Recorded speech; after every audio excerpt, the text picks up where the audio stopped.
this box to put all the electronics in. If we look inside, we have transformer to get power.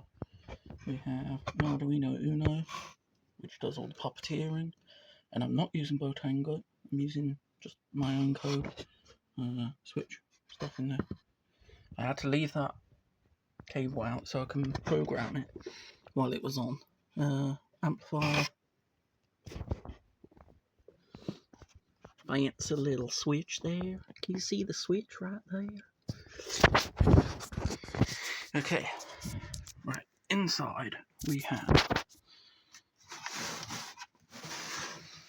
because it's been a while since I've posted a video of this, so we have all the pieces now printed. Come on, focus. All the pieces printed how they should be. Chuck the speaker in there as well. Elastic bands to stop all the backlash from the servos, because I noticed that's quite bad actually. Come on, camera, focus for me.